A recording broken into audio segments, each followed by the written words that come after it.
आज है 1 दिसंबर 2023 दिन शुक्रवार। नमस्कार, सुप्रभात। न्यूज छत्तीसगढ़ में आपका बहुत बहुत स्वागत है। इससे पहले आप छत्तीसगढ़ के कौन से जिले से न्यूज को देख रहे हैं, कमेंट में हमें जरूर बताइए। साथ ही डेली अपडेट रहने के लिए चैनल को सब्सक्राइब जरूर करें। छत्तीसगढ़ में किसकी बनेगी सरकार, एग्जिट पोल के फाइनल आंकड़ों ने किया हैरान।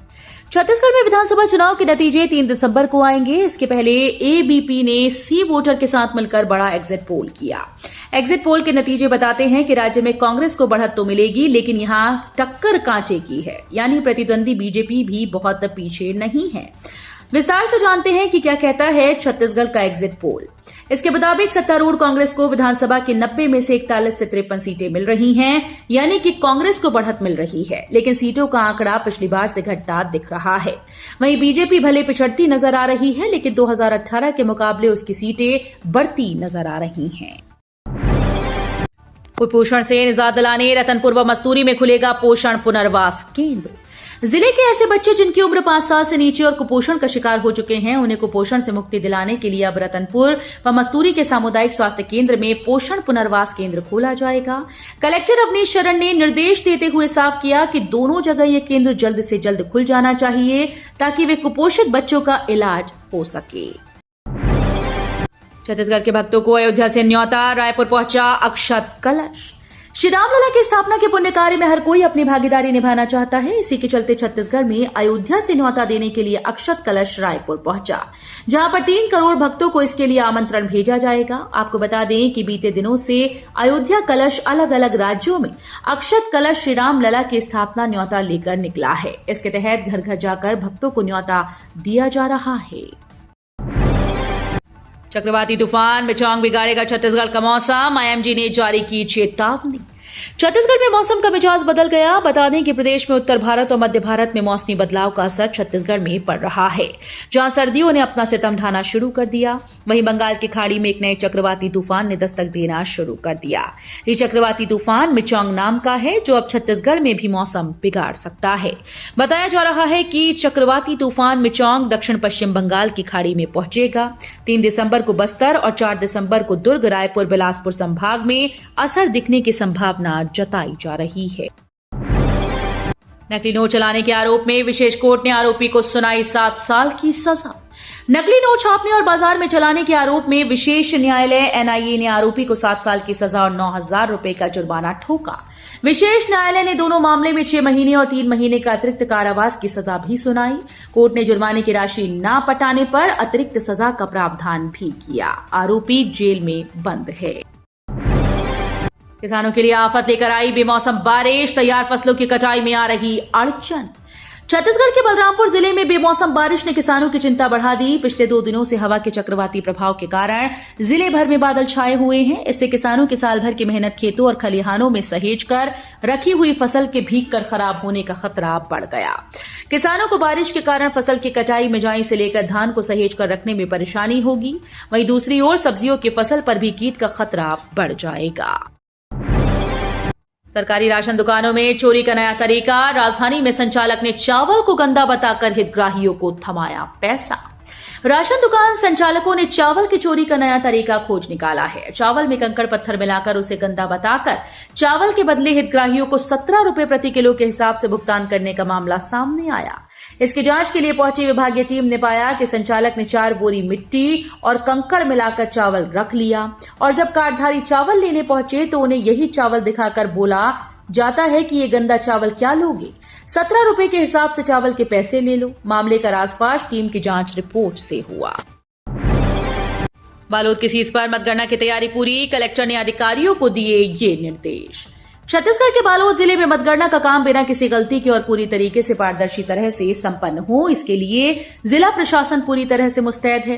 यहां तैयारियां सुनिश्चित की जा रही हैं और ईवीएम वीवीपैट से काउंटिंग के लिए गणना सुपरवाइजर और गणना सहायकों को प्रशिक्षण भी दिया गया, जिसका नेतृत्व जिला निर्वाचन अधिकारी कुलदीप शर्मा ने किया। इस दौरान कलेक्टर कुलदीप शर्मा ने गणना सुपरवाइजर और गणना सहायकों को उनके कार्यों और दायित्वों के संबंध में विस्तार पूर्वक जानकारी दी। छत्तीसगढ़ लोक सेवा आयोग ने जारी की नोटिफिकेशन, 5 दिसंबर से शुरू होंगे साक्षात्कार। छत्तीसगढ़ लोक सेवा आयोग ने अपनी ऑफिशियल वेबसाइट पर नोटिफिकेशन जारी कर दिया है। छत्तीसगढ़ लोक सेवा आयोग की ओर से आयोजित सिविल जज भर्ती परीक्षा के लिए साक्षात्कार अब 5 दिसंबर से शुरू होगा। पीएससी की ओर से साक्षात्कार से संबंधित दिशा निर्देश जारी कर दिए गए। बता दें कि 48 पदों के लिए होने वाला साक्षात्कार 14 दिसंबर तक अलग अलग तिथियों में होगा। कुसमुंडा खदान में फिर एक मशीन हुई जलकर खाक। एसईसीएल के कुसमुंडा खदान में बुधवार की देर रात सरफेस माइनर, जिसे कोयल कटिंग मशीन भी कहा जाता है, में भीषण आग लग गई। मशीन को ऑपरेट कर रहे ऑपरेटर के समझ में ही नहीं आया कि आग कैसे लगी।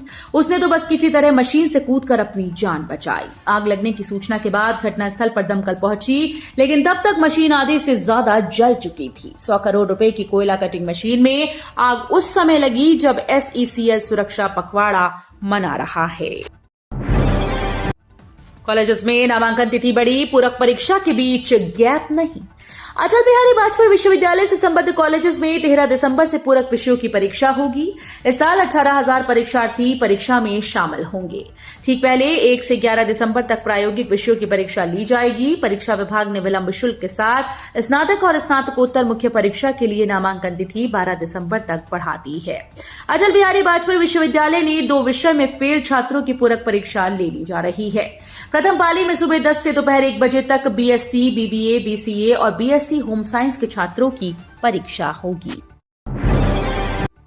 भारत बनाम ऑस्ट्रेलिया क्रिकेट मैच के टिकट्स की कालाबाजारी, 13 टिकट के साथ 4 गिरफ्तार। राजधानी रायपुर के हीड बी नारायण सिंह अंतर्राष्ट्रीय क्रिकेट स्टेडियम में 1 दिसंबर को होने वाले भारत बनाम ऑस्ट्रेलिया T20 अंतर्राष्ट्रीय क्रिकेट मैच के टिकट्स की कालाबाजारी का मामला सामने आया। कम दाम के टिकट को ज्यादा पैसे में बेच रहे थे। स्टूडेंट्स को मिल रहा 1000 के टिकट को ज्यादा पैसे में बेच रहे थे। मामले की शिकायत कोतवाली थाना पुलिस को मिली। इसके बाद पुलिस ने 13 टिकट के साथ 4 लोगों पर कार्रवाई की। भूपेश बघेल बोले, छत्तीसगढ़ में हमारी सरकार बनेगी।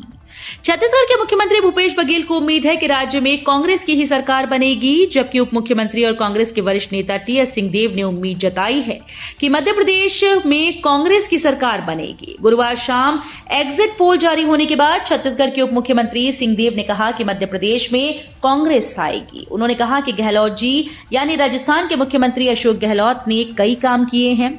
वहां वसुंधरा जी यानी वसुंधरा राजे को आगे न करके गहलोत जी ने जो काम किया, ये कांग्रेस को आगे बढ़ाएगा। सोने चांदी की कीमतों में आया उछाल, 65,000 के करीब पहुंचा गोल्ड। शादी सीजन में अंतर्राष्ट्रीय बाजार के प्रभाव से सोने चांदी की कीमतों में जबरदस्त तेजी आई। बुधवार को सोना 65,000 के करीब पहुंच गया। इससे पहले सोना इस स्तर पर नहीं पहुंचा था। सोने के साथ ही चांदी भी अपने शिखर पर पहुंच गई और पहली बार 77,000 रुपया पार कर गई। बीते 29 दिनों में सोना 1,500 रुपये महंगा हुआ। डॉक्टर्स को रेडिएशन से बचाएगा रेडिएशन प्रोटेक्शन सिस्टम। राजधानी के अंबेडकर अस्पताल में एडवांस कार्डियक इंस्टीट्यूट के कैथ लैब में कार्यरत डॉक्टर और कर्मचारियों की सुरक्षा के लिए रेडिएशन प्रोटेक्शन सिस्टम लगाया गया है। एग्नेस्ट नामक ये सुरक्षा कवच कैथ लैब में कार्यरत मेडिकल टीम को एक्सरे मशीन से निकलने वाली हानिकारक किरणों से सुरक्षा प्रदान करता है। कार्डियोलॉजी विभाग के विभागाध्यक्ष डॉक्टर स्मित श्रीवास्तव ने विकिरण सुरक्षा प्रणाली के संबंध में बताया कि एग्नेस्ट कैथ लैब में कार्यरत पूरी मेडिकल टीम को यहां तक कि प्रोसीजर टेबल में लेटे मरीज को हानिकारक एक्सरे विकिरणों से सुरक्षा प्रदान करेगी।